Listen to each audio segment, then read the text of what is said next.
মই আব্দুল আজিজ কৈছোঁ।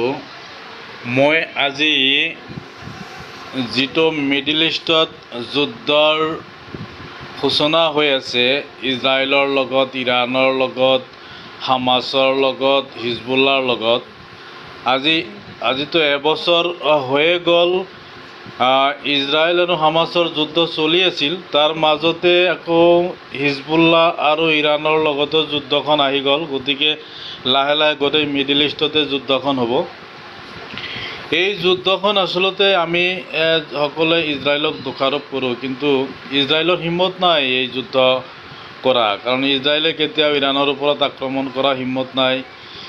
লেবাননত ইজৰাইলে যে হামলা দি আছে, কিন্তু লেবাননতো ইজৰাইলে হামলা কৰি হিজবুল্লাহ একো কৰিব নোৱাৰে, কাৰণ হামাছকে শেষ কৰিব পৰা নাই।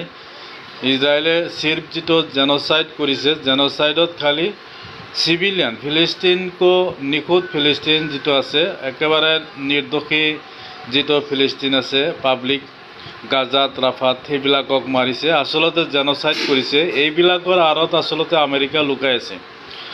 আমেৰিকাই ভাবিছে গোটেই মিডিল ইষ্টত মুছলমানক কমজুৰি কৰিব লাগে আৰু ইজৰাইলক লগাই দিব লাগে।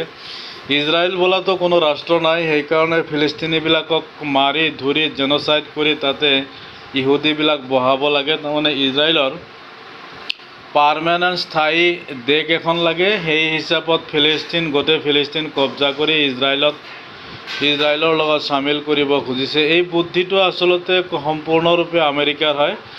আমেৰিকাৰ জো বাইডেনে এই বুদ্ধিটো দিছে, কিন্তু আমেৰিকাই যিটো ভাবিছে সেইটো সম্ভৱ নহয়, কাৰণ ইজৰাইলৰ হিম্মতে নাই। দোস্ত, কেনেকুৱা লাগিল বাতৰি? লাইক কৰক, শ্বেয়াৰ কৰক।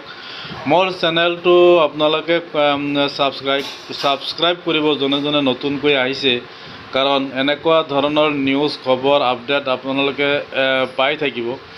যদি আপোনালোকে ছাবস্ক্ৰাইব কৰি নটিফিকেশ্যন যিটো বটম আছে, সেইটো যদি বেলটো নটিফিকেশ্যন বেল সেইটো টিপি ৰাখে, তেতিয়াহ'লে আপোনালোকে মই দিয়া নতুন আপডেটবোৰ পাই থাকিব।